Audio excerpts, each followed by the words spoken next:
네, 안녕하세요. 그 소개받은 배성호라고 합니다. 사실 좀 약간 목감기가 걸려서요.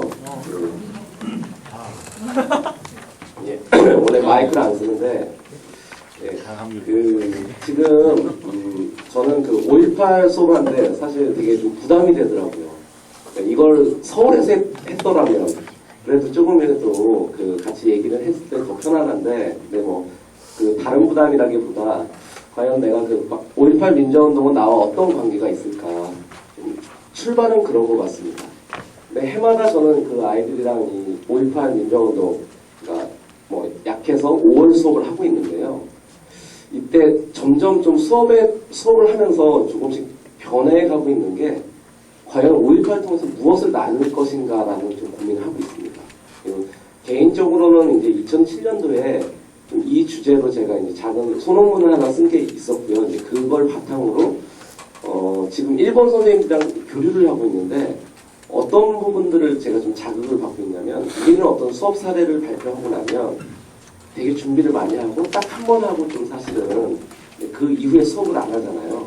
일본 선생님들은 같이 이제 제가 교류하는 선생님들은 어떻게 하시냐면 이렇게 수업 사례를 발표를 합니다. 그러면 선생님들 중에 이 수업 사례는 이런 게 좋은 것 같습니다. 저런 게 이런 부분은 좀 이렇게 하면 어떨까요? 그 코멘트를 다 다시 적으세요. 그리고 나서 다음 해에 다시 그 수업을 하십니다. 그게 점점 파일처럼 묶이는, 이렇게 쌓이는 거예요. 그리고 나서 책자를 내세요.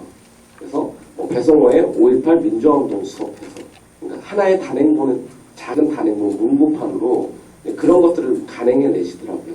그런데 사실은 이제 처음부터 뱁새가 황새를 따라갈 수 없는 게, 그분들은 지금 연세가 평균 연령이 70대십니다. 꾸준히 교육운동을 하셨고 정년퇴직하시고 저한테 전화를 하셨어요. 배성호 선생님 술 마시러 와. 그래서 선생님 약주를 많이 드신 것 같습니다. 제가 어떻게 일본까지 지금 가겠습니까? 라고 했죠. 알고 봤더니 정년퇴직 다음날 사모님한테 허락을 받으시고 고려대 어학당에 접수를 하신 거예요. 고려대 막걸리집에서 전화를 하셨어요. 그래서 안 나갈 수가 없죠. 예. 그 정년퇴직 기념으로 막걸리 한 잔 드시기 때문에 즐겁게, 지금도 이제 고려대 어학당이나 뭐 이렇게 한국에서 생활들 하시고 하시는데 좀 그런 의미도 좀 생각했고요. 근데 저는 5.18 민주화운동에서 되게 여러 가지를 좀 나눴으면 좋을 것 같아요. 선생님들마다, 사람마다 생김이 다르듯이 5.18 민주화운동을 보는 시각들도 다를 것 같습니다. 전 그 중에서 용서와 화해라는 주제를 잡았어요. 그리고 실제 수업을 할 땐 기억이라는 문제도 아이들이랑 나눠봤습니다. 과연 무엇을 용서하고 또 어떻게 화해할 것인가. 어찌 보면 이번 대선에서도 이게 상당히 과거사 문제와 직결이 좀 되는 문제 같은데요. 근데 그 길잡이 역할을 해주는 게 좀 매체가 좀 전 중요하다고 보는데요. 그 매체를 저는 강풀의 26년을 잡았습니다. 강풀이라는 그 작가가 26년, 당시에 26년이었죠. 어느덧 6년 전에 그렸던 작품들. 그래서 그 이야기들을 통해서 아이들과 5.18 이야기를 나눠보면 어떨까라는 주제로 좀 잡아봤고요. 근데 사실은 이제 이런 수업을 하면, 처음에 제가 새내기 교수 때 이 수업을 했을 때 교장 선생님을 만났습니다. 우리 열심히 하는 신규야, 꼭 이런 수업을 해야 되겠니? 이번에 장학사도 오는데 좀 안 했으면 좋겠다라고 했을 때, 근데 당시에 이제 모임에서도 이제 이런 공부를 하고 있어서 저는 이게 그런 의미가 아니라 꼭 아이들과 나눴으면 좋겠습니다라고 했는데, 무엇보다 중요한 게 그런 것 같아요. 우리가 5.18 민주화운동, 예전의 방식들은 좀 거칠었던 방식이 있었던 것 같습니다. 그러니까 뭐냐면 그 사실 자체를 알리는 게 너무나 절박했던 게 있었죠. 그건 시대적으로 저는 중요하다고 보는데요.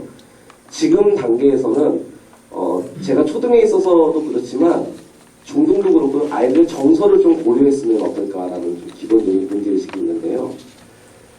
지금 교과서상에서 현대사 수업뿐만 아니라 역사 수업은 4단 구성으로 되어 있죠. 사건의 원인, 그리고 경과, 결과, 의, 이 4단 구조인데, 이 4단 구조로 갈 수밖에 없는 이유가 있습니다. 집필진들이 잘 못해서라기보다는 제한된 분량의 많은 사건들을 제시를 해야 되는 거죠. 그렇게 하다 보면 아이들에게 꼭 5.18 민주화운동이 의미 있는 수업이다가 아니라 수많은 사건들이 그냥 외워야 할 지식으로 다가가는 거죠. 그래서 저는 그 많은 내용들을 다 할 수 없더라도 조금이라도 마음속에 남을 수 있는, 좀 생각해 볼 수 있는 수업이 어떨까라는 생각을 했고요. 그 와중에 우연히 5.18 민주화운동이랑 같은 계를 하는 건 아닌데요. 독일에서는 홀로코스트 교육을 유치원 단계 아이들도 하고 있더라고요. 그러니까 독일의 역사교육이라는 책을 통해서 독일의 역사교육 현장 이야기들을 좀 알게 됐습니다. 홀로코스트 조기 교육의 근데 원칙이 참 매력적이었던 게 유치원생들한테 거의 집단 학살이나 그런 끔찍한 이야기를 하면 영혼을 다칠 수가 있는 문제가 생기죠. 그러니까 상당히 위험할 수도 있는데 그 첫 번째 원칙이 뭐냐면 홀로코스트 어떤 홀로코스트 교육입니다. 홀로코스트를 직접적으로 드러내지 않는 방식이에요. 그리고 홀로코스트 당시에 유대인을 비롯해서 집시 수많은 사람들이 소수자들이 박해를 받고 죽음으로 내몰렸을 때 그 당시에 의로운 이웃들이 좀 있었죠. 그들을 대피하게 하고 바로 그런 존재들을 낮은 학년 단계에서 다루게 합니다. 그리고 중고등학교 때는 과연 이들의 공소시효가 없죠. 나치 잔당들의 그런 행위들에서 그런 토론 수업이 중고등학교에서 올라가면서 합니다. 과거사를 어떻게 볼 것인가. 근데 우리는 이제 그런 부분이 좀 생략된 채로 수업이 혼재가 돼 있어서 그래서 당시에 이제 교육청 장학사분이 이제 수업 토론에 겉보기 등급은 말 잘 듣게 생겨가지고 따박 좀 말대꾸 한다고 혼났었는데, 근데 실제로는 혼나고 안다고의 차원이 아니죠. 그러니까 과연 아이들에게 어떤 것을 나누고자 하는 그 마음이 더 중요하고, 물론 서툰 방식에 대해서는 같이 공유할 수 있지만 실제로 이걸 통해서 우리가 무엇을 할 것인가. 그래서 아이들과도 이 점에서는 용서와 화해 그리고 기억이라는 이야기를 나눴습니다. 그거는 강풀의 26년이라는 걸 봤는데요. 일단은 좀 관점을 좀 전환을 좀 했으면 좋겠어요. 그래서 지금 꼭 5.18 수업에 대한 이야기뿐만 아니라 오스트레일리아에서는 이 지도를 쓰고 있죠. 학교에서. 저희 반에서도 이 지도를 쓰고 있습니다. 스튜어드 맥이라는 오스트레일리아 지리학자인데요. 근데 이 지도는 지금 보면 좀 다르다라는 생각을 하는데, 선생님들 속에서 다르다라는 인식은 우리 사회에서 다르다는 틀리다와 좀 동급이 되죠. 근데 틀린 건 아니죠. 지금 이 순간에도 지구가 자전을 하고 있고 공전을 하고 있죠. 그래서 저희 반 환경미화는 되게 간단합니다. 세계 지도가 3장이 있어요. 그래서 이 지도는 좀 비싸서 아직 못 샀고요. 그냥 평평한 세계 지도 그걸 뒤집어 놓고 또 하나 놓고, 이번에 이제 5.18 수업 덕분에 선생님들 러시아를 가서 저는 해외에 가면 꼭 그 나라에서 만든 세계 지도를 사는데, 세계 지도를 이제 해서 3장을 붙여놨는데 작년에 이런 일이 있었죠. 반 친구들이 담임 선생님의 빈틈을 메워주고자 제가 세계 지도를 거꾸로 붙여놨잖아요. 그러니까 아침에 일찍 와서 제가 화장실 가는 사이에 지도를 바르게 하더라고요. 저는 그래서 너무 잘 걸렸다 얘네. 학교에서 학생들과 교사가 밀당을 할 경우 밀고 당기긴 하면 교사가 이길 가능성이 크죠. 제가 늦게 퇴근하니까. 애들이 다 집에 가는 걸 확인하고 다시 바르게 했어요. 그러니까 둘째 날 여학생 셋이 이제 약간 화가 났는데 차마 말은 못하고 그래도 담임 선생님의 빈틈을 메워주고자 또 제가 없는 사이에 또 바꿔놨어요. 저는 또 웃으면서 야 니네 제대로 걸렸다. 그리고 아이들 집에 간 거 교문까지 간 거 확인하고 또 바꿔놨죠. 셋째 날 드디어 아이들 폭발했죠. 도대체 왜 그러시냐고. 왜 이러시는 거냐고. 난 선생님 걱정해서 우리 반만 이렇게 지도 거꾸로 붙어 있어서 내가 바르게 한 건데. 그래서 그 얘기를 해줬어요. 여러분들이 한 게 참 고마운 일인데 왜 이 지도가 거꾸로 됐다고 생각했냐고. 이 지도가 사실 거꾸로 된 게 아니죠. 우리는 이런 시각으로 보지 않아 왔던 거고 자전과 공전 속에서 이런 형상도 일어날 수 있는 거잖아요. 그랬더니 이제 이 친구들이 되게 허탈해했어요. 왜 첫째 날 그 얘기를 안 했냐. 꼭 이렇게까지 우리 해야 되냐. 3일째까지. 근데 그 얘기는 해줬죠. 아이들에게. 왜 마지막 날, 셋째 날 이렇게 이 얘기를 했냐면 첫째 날 했을 바로 해버리면 아이들 기억 속에 남지 않죠. 근데 이게 3일 정도 그렇게 하다 보면 이 아이들 기억 속에는 아마 너희들이 배송호라는 선생님에 대해서, 배송호에 대해서는 기억하지 못해도 초등학교 때 지도를 뒤집어서 붙여놓았고 3일 동안 우리가 했던 건 평생 기억할 거다. 다만 그 기억들이 그냥 지도를 바로 하는 게 아니라 세상을 어떻게 볼 것인가 그걸 알았으면 좋겠다. 그래서 올해도 좀 기대를 했습니다. 또 3장의 지도를 붙여놨죠. 근데 올해는 제가 아이들한테 줬어요. 제일 교사가 상처받는 게 열심히 나름의 의도를 갖고 했는데 무관심 유형이죠. 그래서 올해 1학기 말에 끝날 즈음에 얘들아 이거 이상하지 않니? 그냥 거꾸로 붙여놨나 보죠. 그래서 이제 작년 선배들은 말이야 그러면서 이제 좀 구차하지만 말을 건네봤습니다. 그래서 좀 새로운 시각들을 보시고요. 그리고 혹시 이 소녀를 아시나요? 그러니까 저는 그 5.18 민주화 운동이 그냥 5.18 민주화 운동으로 끝난다고 생각하지는 않습니다. 그리고 광주만의 5.18 민주화 운동이 아니라 대한민국의 5.18 민주화 운동, 그리고 동아시아 세계 민주화 운동인 것 같아요. 그 연장선상에서 일본군 위안부 할머니들도 같이 이어질 수 있는 것 같습니다. 그래서 어저께 반 친구들이랑 체험학습을 다녀왔어요, 실은. 그래서 보시면, 요게 이제 가서 했는데, 어저께 친구들이 그런 얘기를 하더라고요. 선생님, 그러니까 우리 수요 시위는 다음에 가기로 했는데, 왜 이렇게 이 평화비 옆에 소녀상에 경찰들이 많이 지키고 있느냐고.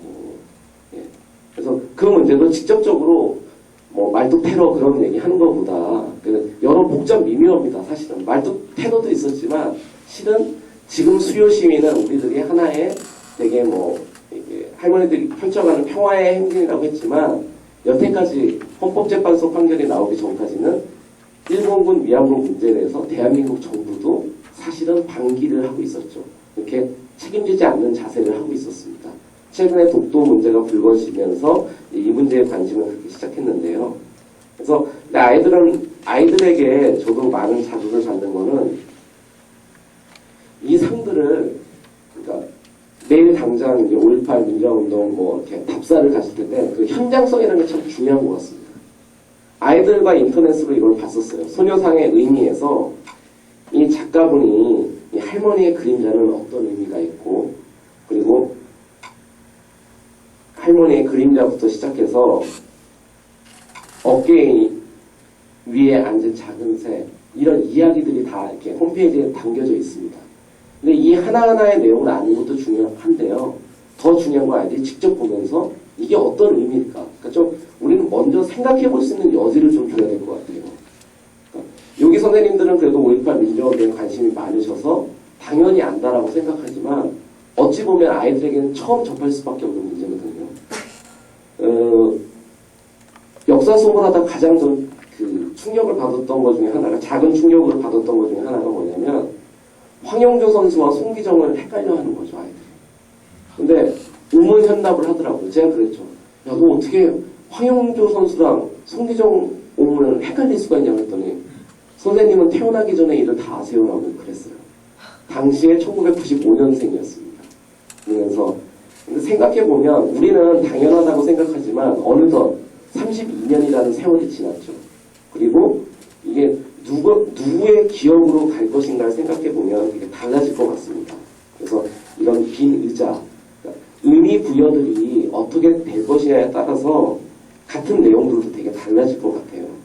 그런 부분에서 이런 부분을 좀 말씀드리고요.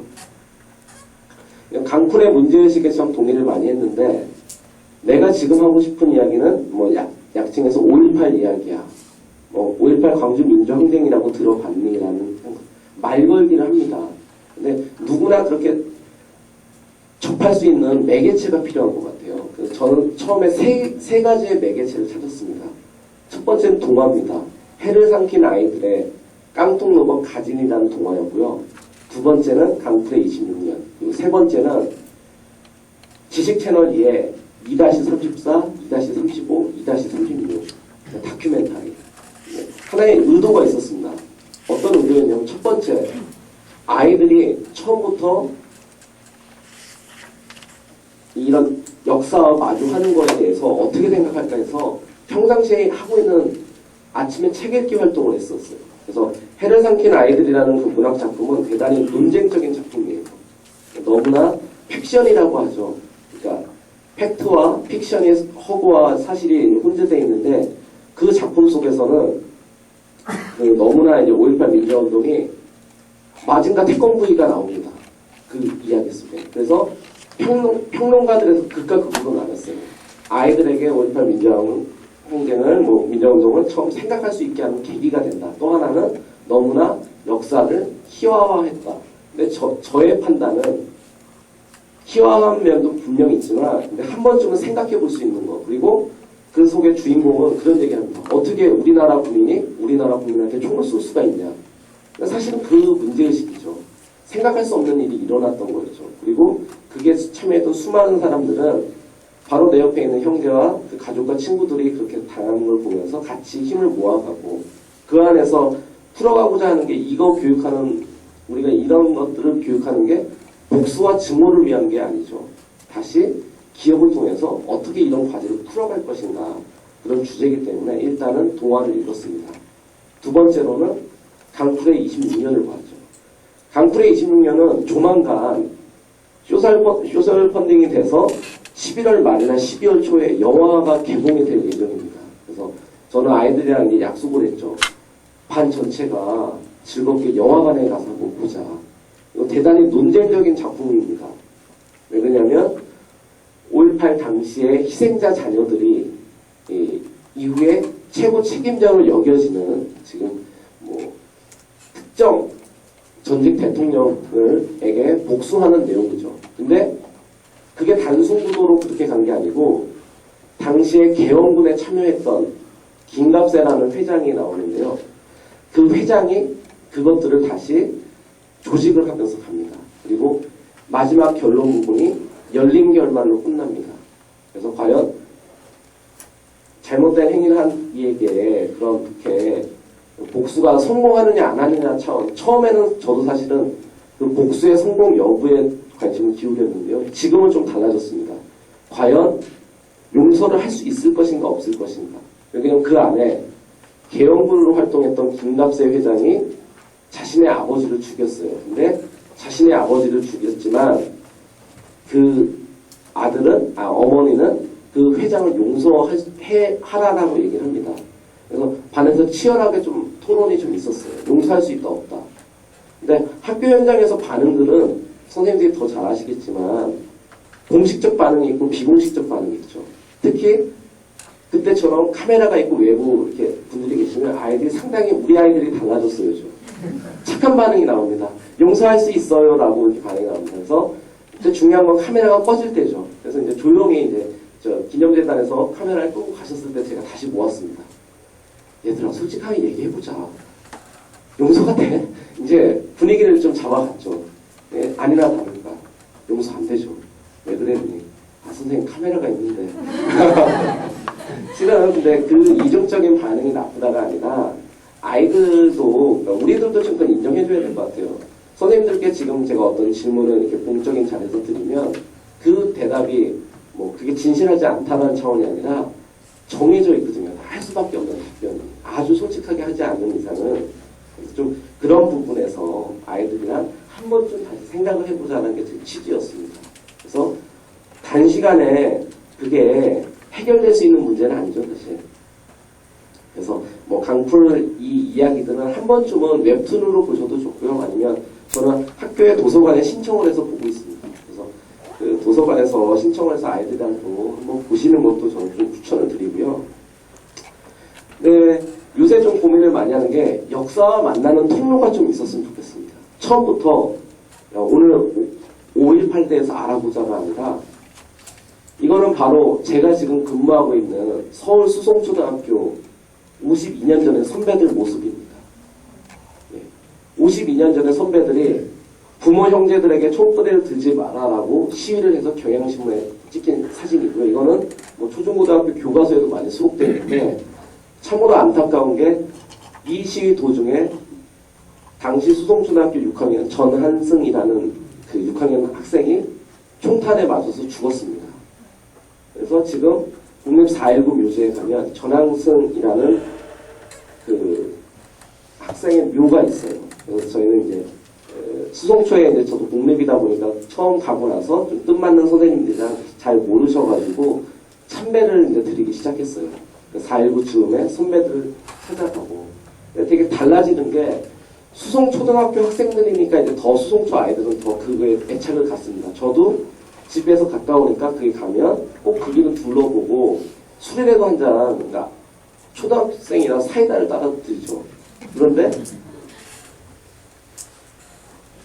다른 학교 학생들도 같은 초등학생들, 실은 이게 우리가 하나 생각해 보셔야 될 게요. 저는 이 역사들을 박제화하려고 합니다.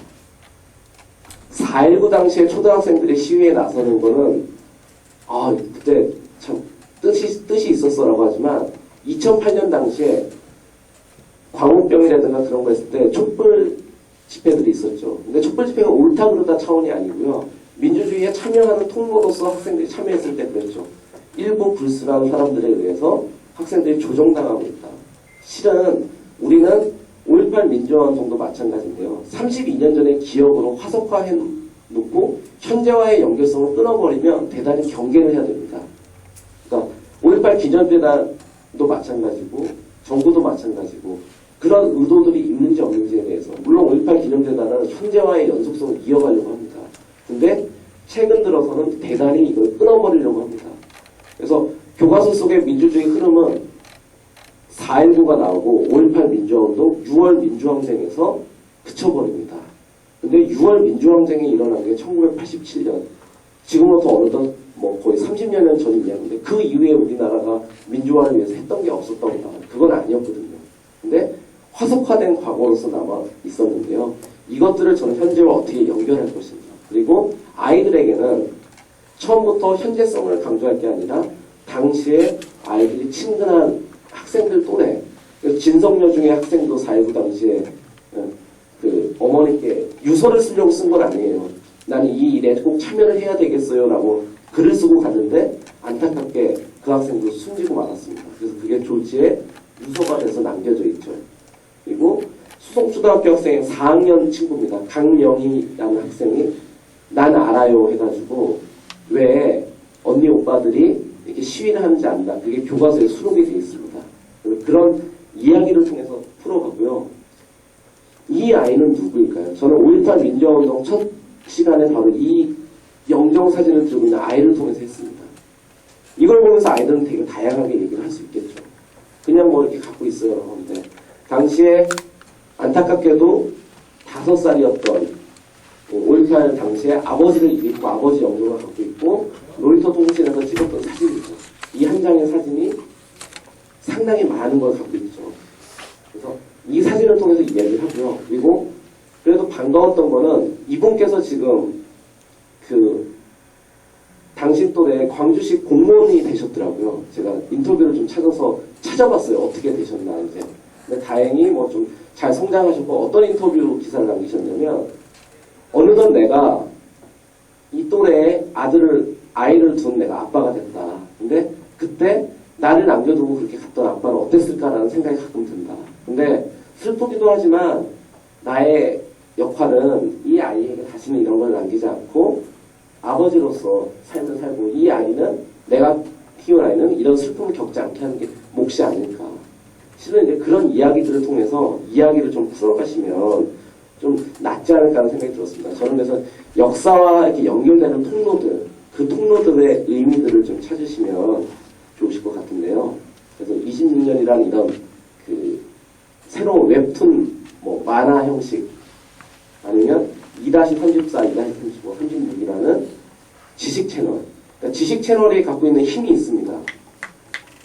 근데 지식 채널이 갖고 있는 힘은요, 나중에는 대단히 왜곡될 가능성이 큽니다. 앞으로 이번 대통령 선거를 보실 때 이미지 선거를 하게 될 건데요. 지식 채널의 김진영 PD는 상당히 관점이 있고 대단히 괜찮은 분이시죠. 근데 김진영 PD조차도 걱정을 하고 있습니다. 어떤 부분을 걱정하고 있냐면 여태까지 다큐멘터리들은 나레이션이 있고 이야기가 있었습니다. 근데 지식 채널을 생각해 보시면 단 5분 이내에 상징적으로 나레이션이 없지만 이미지와 음향을 통해서 메시지를 전달합니다. 일종의 감성 포부인데 대선 때 뭐 어느 후보가 뭐 좋다 나쁘다를 떠나서 자기의 콘텐츠가 없는 후보일수록 그런 이미지에 더 호소를 하게 될 겁니다. 근데 사람들은 그냥 국밥집 할머니, 그리고 요새는 그거 하잖아요. 서민 코스프레를 하죠. 그래서 오뎅집 가서 이렇게 오뎅도 먹는 척하고 이렇게 손 잡아드리고, 실은 그게 공허한 건데, 그래서 지식 채널이 갖는 장점도 있지만 우리 현실에서는 그런 것이 악용이 되고 있습니다. 그래서 이런 부분들도 보시고 다음으로 그 민주화운동 기념사업에서 5분 수업이라는 엽서를 만들었는데요. 이 엽서를 보시면 저는 매일 하루에 한 컷씩, 그러니까 기념일마다 5분 동안 생각할 수 있는 이런 화면을 띄워놓는 겁니다. 근데 저는 이 엽서가 참 마음에 들었던 게요. 5.18에 대해서 무엇을 우리가 나눌 것인가에 대한 좀 다양한 좀 가능성도 있는 것 같아요. 그래서 그 기념재단에서 펼쳐내는 책자도 주먹밥이라는 이름이죠. 저도 최근에는 이런 공동체 정책이 상당히 중요한 게 아니었을까. 그냥 뭐 당시에 외부에서 어찌 보면 지금의 언론 환경과 당시의 언론 환경이 상당히 유사한 것 같습니다. 그들은 폭도라고 했었죠. 그래서 방송국이 불이 탔었습니다. 잘못된 공정하지 않은 보도를 하고 광주에 있는 사람들을 상당히 불온시하고, 그 여파는 아직도 남겨져 있습니다. 저희 부모님도 뭐 소위 얘기하는 경상도 지역 분이셨는데 처음에는 되게 당황해 하셨어요. 아니 어떻게 그럴 수가. 거기 빨갱이가 많대더라. 제가 답사를 이제 호남 지역 가려니까 괜찮겠냐.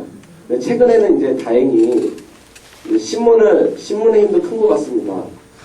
그 예전에 이제 보수 매체를 보시다가 제가 고등학교 때부터 뭐 그냥 웬만한 매체 한겨레 정도 보시고 나서 한겨레는 한 20년 이상 보시니까 뭐 웬만한 식견이 더 나으신 것 같아요. 물론 한국의 한겨레는 프랑스에 가면 한 중도 우파 정도 됩니다.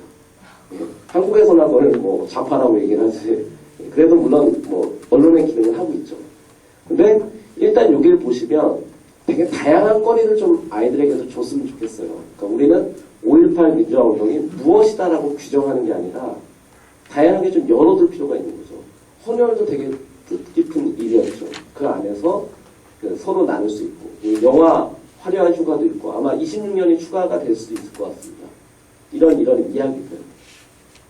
어둡고 슬픈 이야기만 아니라, 물론 그걸 배제하자가 아니라 다양성들을 우리가 좀 잊지 않았으면 하는 생각이 들고요. 그래서 이거는 민주화운동 기념사업회에 이렇게 신청을 하시면 되고요.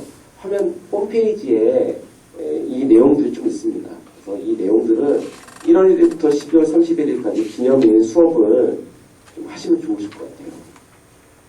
그래서 기념일 중에 저는 여성의 날이 좀 의미가 있는 것 같은데요. 여성의 날 수업을 할 때 당황스러운 게 그런 겁니다. 학기 초에 3월 8일 날 여성의 날 수업을 하면은요, 제가 꼭 그걸 하거든요. 내일이 무슨 날인지 아냐 하면 제가 생각보다 귀가 밝아서 아이들의 뒷담화를 잘 듣습니다. 충격적인 뒷담화가 있죠. 올해 담임 장난 아니야? 어떻게 지 생일 지가 얘기해. 딱 걸렸죠. 그래서 선생님이 못 들을 걸 들었다. 걔는 1년 동안 이제 저와 학교 생활 너무 전 편하죠. 저는 3월 8일만 기억해보면, 야 3월 8일로 와. 내 생일이다. 왜? 그래서 실은 제 생일이 아니죠. 왜 이제 기념일 같은 날들이 의미가 있냐면, 이런 날은 그걸 하죠. 뉴스라든가 보도에서 한두 꼭지씩 꼭 나옵니다. 여성의 날과 관련된 꼭지들. 그래서 그런 시사 주제. 5.18 민주화운동도 마찬가지죠. 그날은 꼭 뉴스가 나옵니다. 그래서 그 뉴스들을 한번 보자는 차원에서 했고요. 또 하나, 한국 사회에서의 양성평등 지수는 대단히 취약합니다. 그런데 우리가 관념적으로 생각하는 거랑 실제랑 또 다른 게, 학교 현장에서의 양성평등 지수를 따지면 남학생들이 절대적으로 불리합니다. 이게 국가인권위원회에서 양성평등에 대해서 조사하다가 나온 한 남학생의 글입니다. 일기를 본인이 받고 이게 만든 건데요. 뭐라고 했냐면, 우리 반 여자애들은 싸울 때 남자애들보다 힘이 세다. 그런데 선생님만 들어오시면 울어버린다. 우린 남자라 올 수도 없고 같이 싸워도 남자애들만 혼난다. 여자만큼 남자도 올 수 있는 그런 세상이면 좋겠다. 예. 실은 그러니까 우리가 관념적으로 생각하고 있는 거 앞서서 세계 지도도 그런데요. 세계 지도를 보면서요. 아이들이랑 우리나라가 옛부터 예의가 바른 나라였다. 그래서 뭐라고 불렀지 하면 다 알아요. 뭐라고 그럴까요?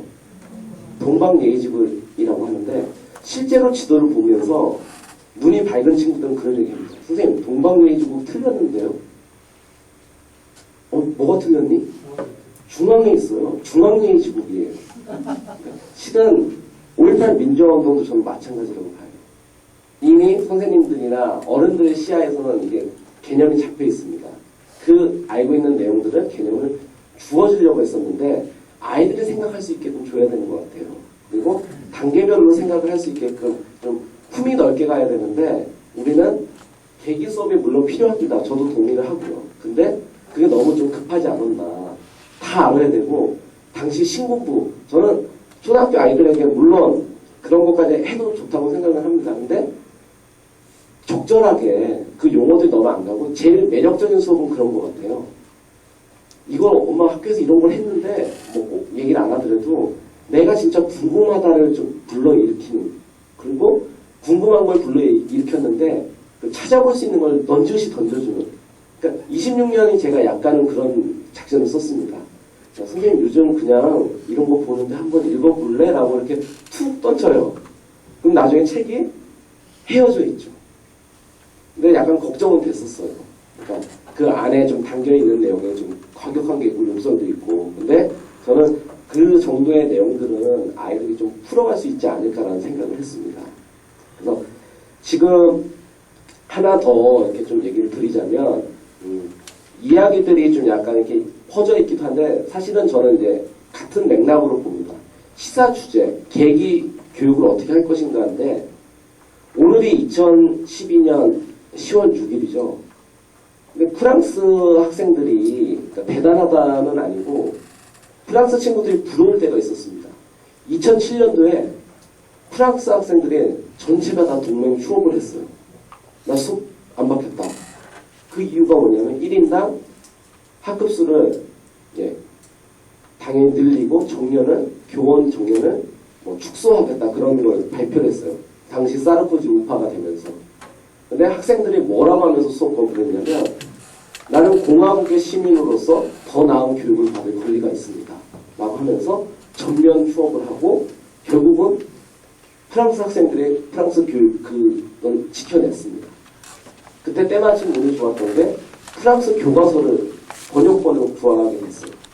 번역본을 봤는데 가히 되게 신선했습니다. 초등학교 4학년 때 무엇을 하냐면 오늘은 2012년 10월 6일입니다. 그러면 우리는 똑같은 10월 5일 하루를 보냈습니다. 그래서 교과서 한 면은 유목이고요. 다른 한 면은 피가루입니다. 양대 신문을 놓고 그런데 똑같은 하루를 보냈는데 왜 서로 다른 일면 제목이 있을까요? 그게 4학년 교과서에 수록되어 있습니다. 그걸 통해서 무엇을 생각할 수 있냐면 어느 신문이 옳다라는 차원이 아니고요. 두 가지를 비교해 볼 수 있게 한다는 거. 그리고 어느 게 절대적이지 않다라는 생각을 할 수 있다는 거.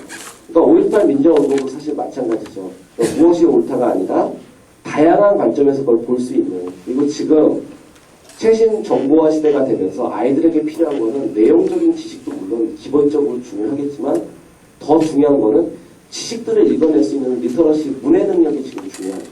근데 그 부분을 좀 생각할 수 있으면 그래서 이거 같은 경우는 제가 그 프랑스 교과서 번역본이랑 그건 좀 보내드리겠습니다.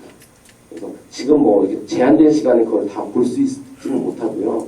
좀 그런 부분.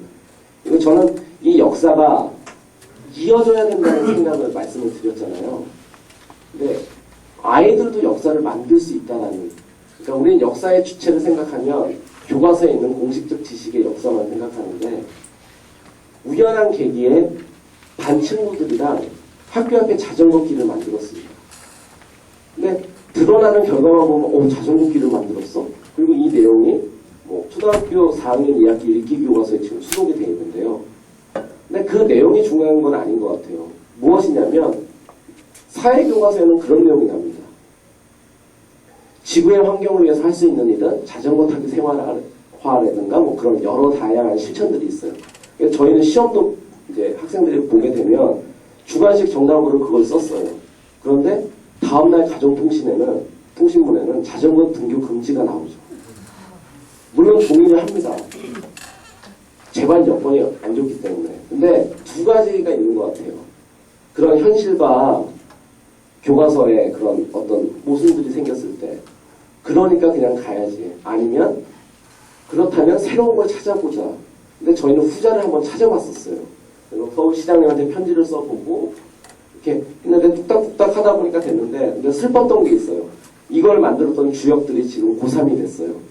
그래서 지금 한참 그 100일 전에는 선생님 그 메시지가 되게 짠했어요. 선생님 저희도 술 마실 줄 알아요.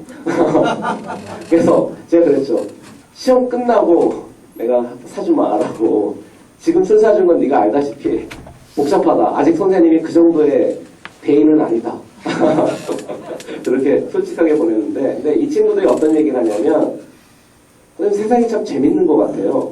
그래서 왜 그러냐 했더니 자전거 길이 실렸다고 뭐 이렇게 나오고 뭐 어디도 했지만 아직 후배들이 자전거 타지를 못하고 있습니다. 이건 뭔가요라고 얘기를 해요. 저희가 반창회를 이 초등학교 앞에 저희가 즐겨가던 짜장면집에 가서 짜장면을 먹으면서 자전거 답사를 한 번씩 해요. 서로. 근데 그런 것들 그때 좀 그런 게 있었고요. 최근에 올해 반 친구들이 또 재밌는 걸 지금 하고 있습니다. 응답하라. 1997이 아니고 국립중앙박물관입니다. 국립중앙박물관이 우리나라에서 세계에서도 좀 손꼽히는 박물관 중에 하나잖아요. 좀 좋은 박물관, 뭐 규모가 큰 박물관. 근데 아이들이 민원을 냈습니다. 민원 제목은 국립중앙박물관에서 도시락이나 간식을 먹을 실내 장소가 필요합니다. 비 오는 날 수학여행으로 서울에 만약 오셨는데 국립중앙박물관에 비 오는 날 운이 없게 도착하시면 아수라장을 보시게 됩니다. 밥 먹을 공간이 실내 공간이 없습니다. 비바람을 피한 최소한. 황사가 쏟아져도 황사랑 도시락을 먹어야 돼요. 근데 이제 저같이 내부 사정을 알면 그런 얘기를 하죠. 데스크에 가서 내가 이거 꼭 찍어서 언론에 제보해야 되겠냐 그러면 이제 담당자가 나옵니다. 뜸이 있는 분이 웃어. 선생님 왜 이러세요? 교실 준비해놨어요. 오세요. 근데 제가 실수를 했어요. 저희 반은 그래서 실내에서 먹었습니다. 근데 요새 아차했는 게 저희가 좀 처절하게 비를 맞으면서 먹었어야 됐어요.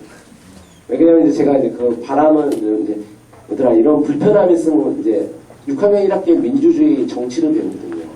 생활 속에 불편한 것을 아름답게 바꿔가는 게 민주주의라고 배우는데 우리는 해야 되지 않을까 했는데 선생님이 이제 혜택을 받은 친구들이 어떤 대답이 나면 선생님 그 얘기는 맞는데요. 우리는 실내에서 밥 먹었어요. 별로 불편하지 않아요. 작년까지 그랬습니다. 그래서 올해 작전을 바꿨죠. 일체 관여하지 않았습니다. 근데 안타깝게 비는 안 왔는데요. 이 문제에 공감했던 친구들이 제안을 했어요. 선생님은 올해 우리 제자들을 예전 제자들처럼 예뻐하지 않는 것 같다.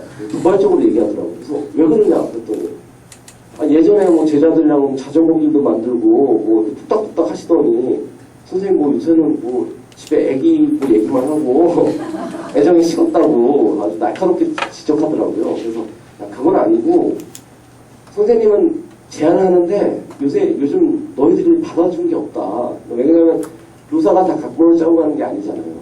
제안을 하고 이 친구들이 받으면 같이 가는 건데. 근데 올해 애들이 받은 거예요. 그래서 저희는 기상청의 일기예보를 보면서 체험학습 날짜 신청을 하는데 비 오는 날 신청을 했습니다. 비 오는 날 이 6명이 갔어요.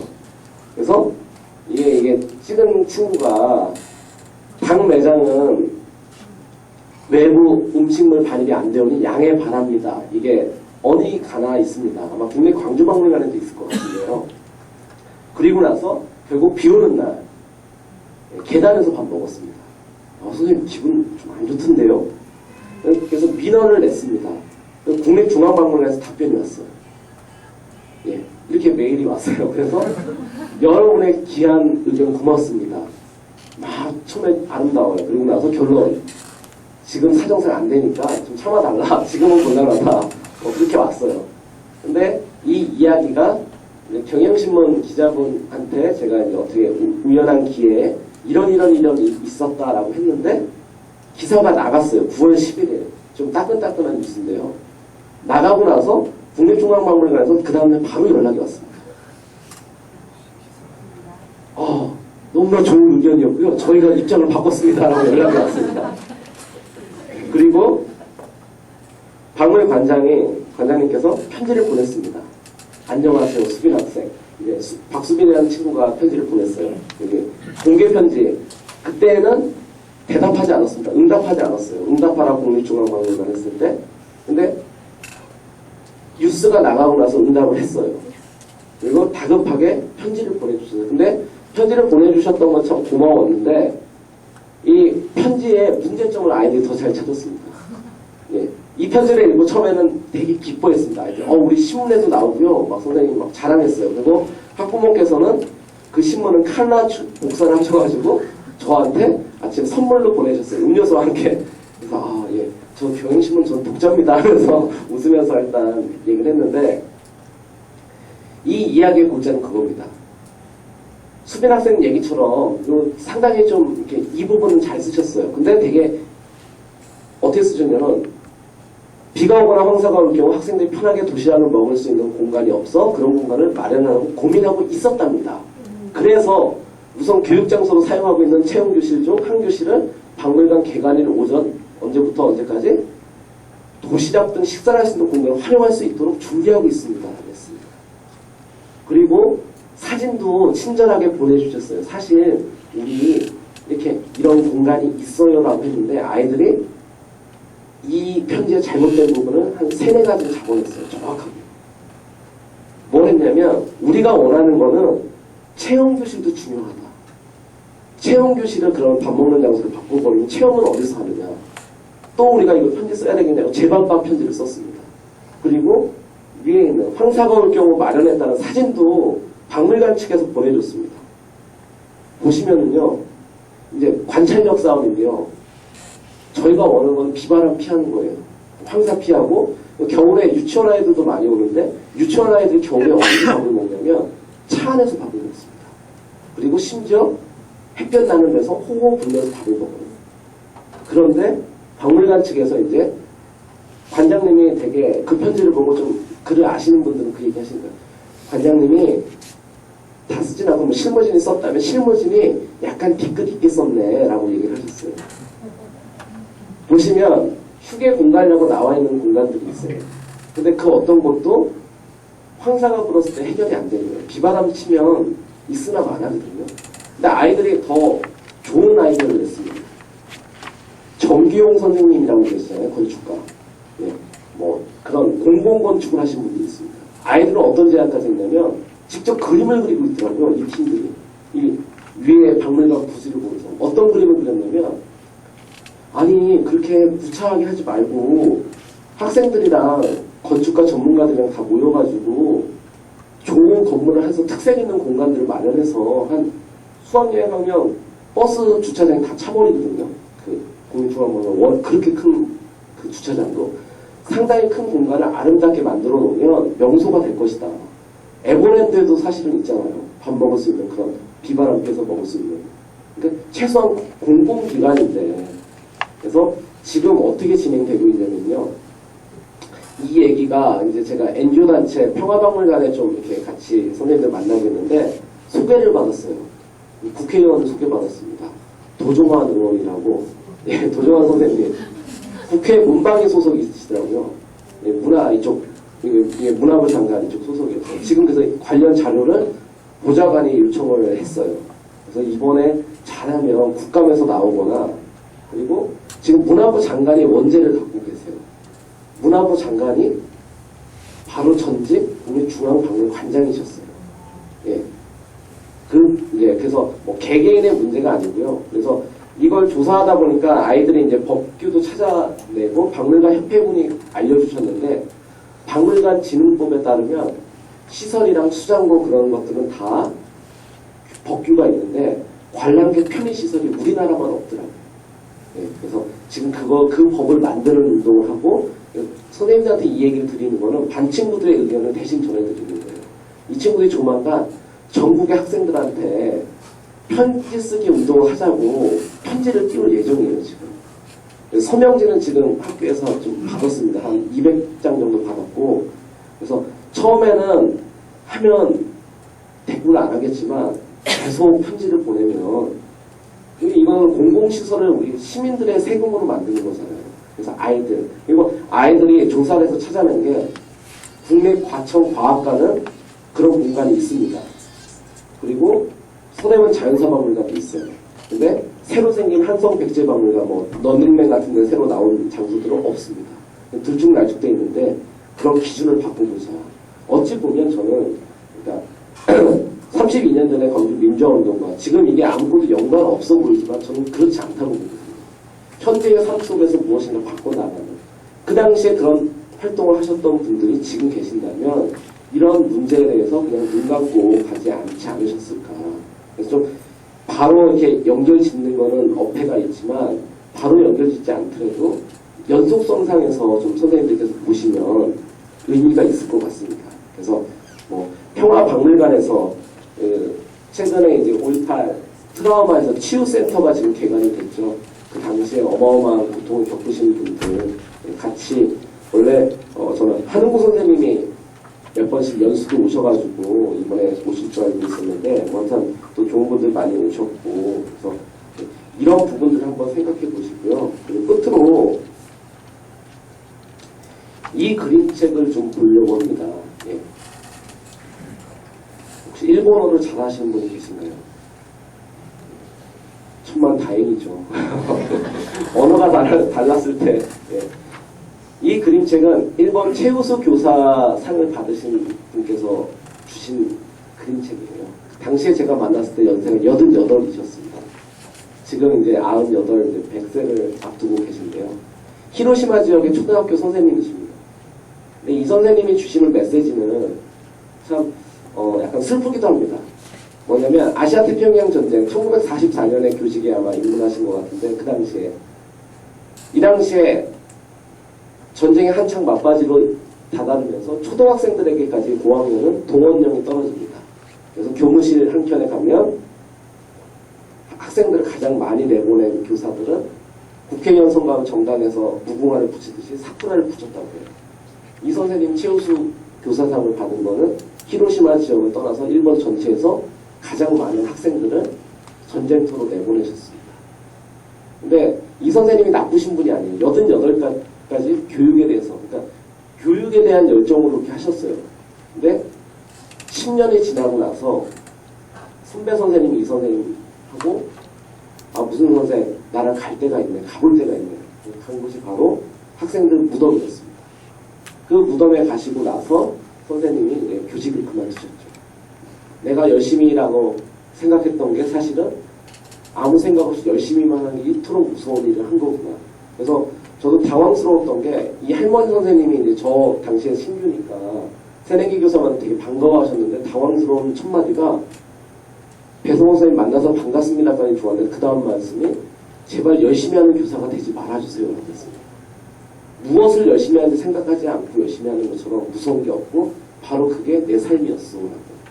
그래서 그림책은 내용은 좀 빨리 넘기려고 하는데요. 그런 겁니다. 한국과 일본이 운동 경기를 하면 장난이 아니죠. 이겨야 되죠. 초등학생들도 장난 아닙니다. 근데 일본 친구들은 한국의 응원을 보면서 전혀 다른 반응을 내죠. 한국은 김치와 고추장을 많이 먹어서 저렇게 열정적으로 응원하나 보다. 마늘을 먹어서 그럴까? 그런 얘기를 해요. 왜냐? 일본 친구들의 80~90%는 한국이 일본의 식민 지배한 사실을 모릅니다. 일본에 대한 악감정이 왜 있는지 자체를 모른다는 게 좀 큰 문제죠. 서로 알아야지 얘기가 되는데 아예 모르는 거. 그래서 이 선생님께서는 무엇을 하셨냐면 일본 어린이들에게 일본과 한국이 어떻게 평화롭게 지낼지, 이게 실은 지금 파워포인트지만 88에 궤도 수업을 하셨어요. 그거를 그 절대 집중을 할 수밖에 없었어요. 약간 이제 연세 있으시면 팔이 약간 떨리시는데 그걸 떨면서 넘기시는 거예요. 근데 우리는 그림을 보는 것보다 잘 넘어갈까? 할머니 그 지휘봉 지시봉 거 떨어뜨리지 않으실까? 할머니 선생님이. 근데 대단히 좀 이제 이 이야기, 그래서 이 이야기도 담이장의 긴 밤이라는 건데요. 번역본이랑 이거는 좀 보내드리겠습니다. 그래서 악의 평범성이라고 얘기했었죠. 한나 아렌트가 그런 얘기를 했었는데, 무심코 우리는 무조건 열심히만 한다는 것 속에 숨겨져 있는 아이만이라는 그 홀로코스트에 아주 큰 역할을 했던 사람이 알고 봤더니 너무나 평범한 자상한 아버지였죠. 저녁 식사에 피아노 연주를 하고 와인 한 잔을 마시면서 그러니까 아이의 교육을 생각했던. 근데 물었죠. 당신 어떻게 그렇게 끔찍한 일을 했어? 근데 그 사람의 대답은 난 단지 명령을 따랐을 뿐이고. 근데 어찌 보면 지금의 5.18 민주화 운동도 마찬가지라고 보는데요. 우리가 그냥 관념적으로 5.18 민주화 운동에 대한 이야기들을 하는 것이 아니라 지금 현재 과연 어떤 의미가 있을까? 그런 내용들이 좀 수반이 돼야 될 것 같습니다. 그래서 그 학교에서 반 친구들이랑 했던 활동 중에 하나는 제일 끝에 포스트잇에다가 5.18 약해서 5.18은 나에게 5.18은 네모다라는 걸 했습니다. 그리고 나서 각자 써보게 했어요. 그러니까 되게 다양한 이야기들이 나왔는데 저는 그게 정해진 거라고 생각하지 않습니다. 민주주의가 명사가 아니라 동사라고 하거든요. 민주주의는 살아 움직이는 것이지 아이들에게 5.18 민주화운동, 사실 저에게 있어서도 5.18 민주화운동은 정해진 정답이 아니라 여전히 변하고 있습니다. 그래서 그런 부분들을 이렇게 살리신다면 좀 의미가 있을 것 같아요.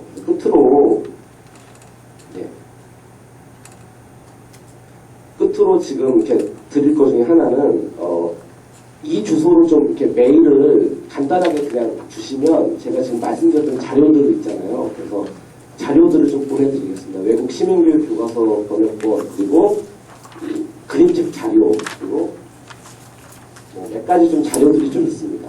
제한된 시간이나마 이렇게 말씀을 드려주셔서 감사드리고요. 그래서 이후 일정도 되게 뜻깊은 시간들이 많더라고요. 그래서 그 시간 동안 더 생각하시고 또 좋은 추억들 나누시길 바라며 인사드리겠습니다.